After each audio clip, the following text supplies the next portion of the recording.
2014-এর পরে জামাতের কিন্তু খুব একটা ভালো ভূমিকা আমরা মাঠে ঘাটে দেখি।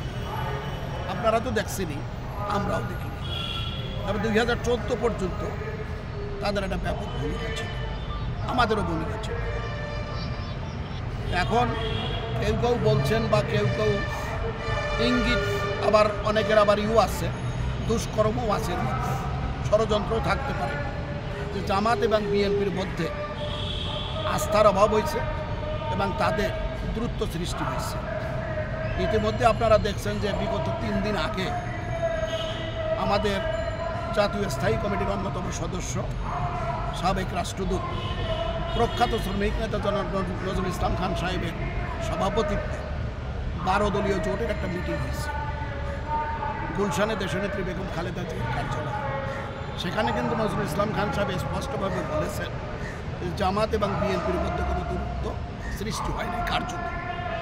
এখন কেউ যদি মনে করে বা কোনো দুষ্ট লোকেরা যদি মনে করে যে জামাত এবং বিএনপির দূরত্ব স্থায়ী হয়েছে, এটা আমি মনে করি ভুল ধারণা। কারণ জামাতও আওয়ামী লীগ কর্তৃক নিষ্পেষিত, বিএনপিও আওয়ামী লীগ কর্তৃক নিষ্পেষিত।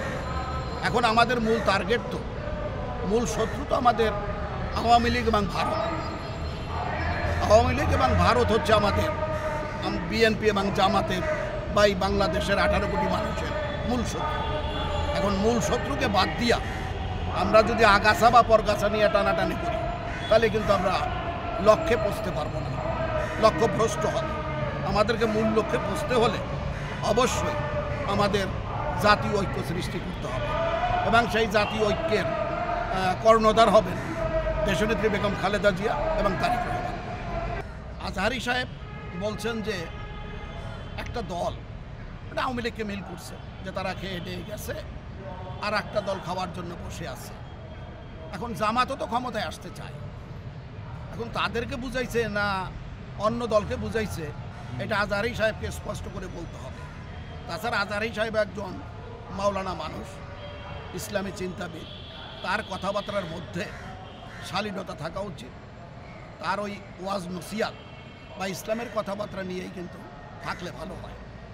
মাওলানা দেলোয়ার হোসেন সাইদি সাহেব বিশ্ববিখ্যাত একজন ওয়াজকারী, কিন্তু তিনি যদি এমপি না হইতেন তাহলে কিন্তু তার এই জেল জীবন বা তার কিন্তু এই যে আপনার এই এটা যে মানবতা বিরোধী যে অপরাধের দায়ে তাকে যে সাজা দেওয়া হলো, আওয়ামী লীগ খামাখা দিল, এটা কিন্তু হইত না।